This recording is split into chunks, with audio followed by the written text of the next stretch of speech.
সবাইকে পড়ার অনুরোধ রইল। চমৎকার উপলব্ধি হবে। একটি পিঁপড়ার কলোনিতে থাকত একটি ছোট পিঁপড়ে। সে ছিল না সবচেয়ে শক্তিশালী, না সবচেয়ে দ্রুতগামী, না সবচেয়ে বুদ্ধিমান, কিন্তু তার একটি গুণ ছিল যা তাকে অন্যদের থেকে আলাদা করত, আর তা হলো সে কখনোই অন্যের কষ্ট উপেক্ষা করতে পারত না। যদি কেউ ক্লান্ত হয়ে পড়ে এবং শস্যের দানা বাসায় নিয়ে যেতে না পারে, সে সাহায্য করত। যদি কেউ হোঁচট খেয়ে পড়ে যেত, সে তাকে তুলে দিত। যদি বৃষ্টিতে সুড়ঙ্গ ধসে যেত, সেই সবার আগে তা মেরামত শুরু করত। পিঁপড়ারা তার সবসময় পাশে থাকার অভ্যস্ত হয়ে উঠেছিল। তারা জানত, যদি তারা কোনো বোঝা ফেলে দেয়, সে তা তুলে নেবে। যদি তারা কোনো পথ শেষ না করে, সে তা শেষ করবে।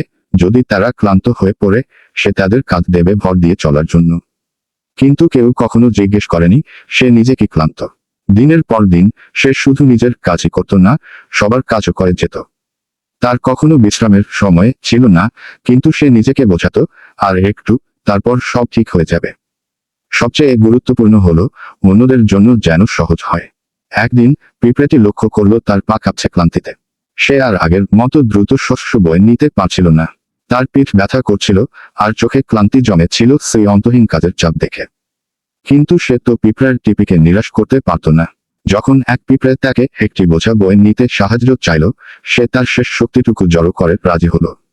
যখন দ্বিতীয় পিঁপড়ে তাকে নিজের কাজ শেষ করতে বলল, সে দাঁত কামড়ে হ্যাঁ বলল। যখন তৃতীয় পিঁপড়ে বলল, তোমার তো সবসময় সময় থাকে, আমাকেও সাহায্য করো, তখনও সে না বলতে পারল না। আর তখনই ঘটল এমন কিছু যা সে নিজেও আশা করেনি। সব দায়িত্বের ভারে তার পা ভেঙে পড়ল। সে মাটিতে পড়ে গেল, অথচ পাশ দিয়ে ছুটে যাওয়া পিঁপড়ারা খেয়ালই করল না যে সে আর নড়ছে না।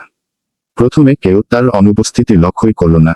ও নিশ্চয়ই শিগগিরই ফিরে আসবে, তারা বলল। কিন্তু দিন কেটে গেল, আর কাজ আরো কঠিন হয়ে উঠল। আর কেউ পড়ার শস্য তুলে নেয় না, আর কেউ কাজ দেয় না, আর কেউ সুড়ঙ্গ মেরামত করে না। পিঁপড়ার টিপিতে পরিস্থিতি কঠিন হয়ে উঠল। একজন করে পিঁপড়ারা বুঝতে শুরু করলো সে তাদের ধারণার চেয়ে অনেক বেশি কিছু করত। তারা তাকে খুঁজল, কিন্তু কোথাও তাকে পাওয়া গেল না। আর তখনই পিঁপড়ার টিপির এক কোণে থাকা এক বৃদ্ধ পিঁপড়ে একদিন দীর্ঘশ্বাস ফেলে বলল, সে চলে গেছে। সে বুঝেছিল তার কাজের মূল্য তখনই বোঝা গেল যখন সে আর ছিল না। কিন্তু সে আমাদের বলল না কেন। পিঁপড়ারা ক্ষুব্ধ হলো। তোমরা কি কখনো তাকে জিজ্ঞেস করেছিলে সে কেমন আছে? পিঁপড়ারা চুপ করে রইল। তারা বুঝতে পারল তারা তার সাহায্যকে স্বাভাবিক মনে করেছিল।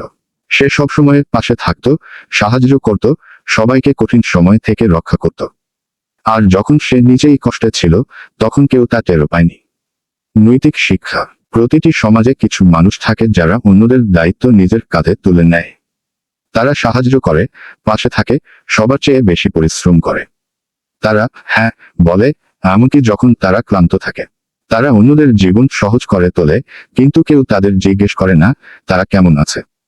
একদিন যখন তাদের শক্তি শেষ হয়ে যায় আর তারা চলে যায়, তখনই সবাই বোঝে তারা কতটা গুরুত্বপূর্ণ ছিল। কিন্তু তখন কি তারা ফিরে আসার সুযোগ পায়? যদি তোমার জীবনে এমন কেউ থাকে, তবে তার পতনের জন্য অপেক্ষা করো না।